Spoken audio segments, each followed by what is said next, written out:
আসসালামু আলাইকুম ওয়া রাহমাতুল্লাহ। সম্মানিত দর্শক, আশা করছি আপনারা সবাই ভালো আছেন। ব্যাংক থেকে নগদ টাকা বেশি তোলা যাবে।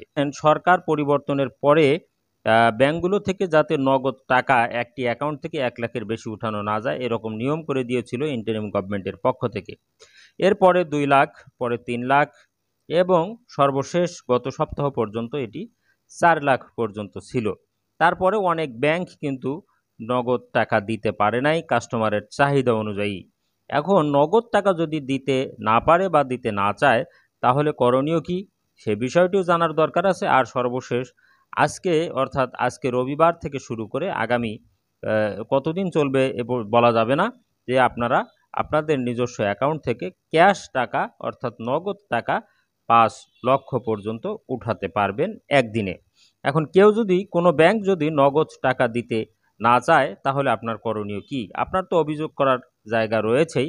আসলে বেশি অভিযোগ করে কি হবে? বর্তমানে যেহেতু একটি আ ইন্টারিম গভর্নমেন্টের ওই অধীনে দেশ চলছে এবং দেশের আর্থিক অন্যান্য সংস্কারের কার্যক্রম চলছে, সে কারণে আপনি যদি পারেন তাহলে অ্যাকাউন্ট থেকে অ্যাকাউন্টে ট্রান্সফার করে দিবেন, বা আ যদি কার্ড দিয়ে পারেন কার্ড দিয়ে ট্রান্সফার করে দিবেন, ইত্যাদি, ইত্যাদি ফাংশনগুলো আপনি চেষ্টা করবেন এবং নগদ টাকার ট্রান্সেকশনটা চেষ্টা করবেন এড়িয়ে যাওয়ার।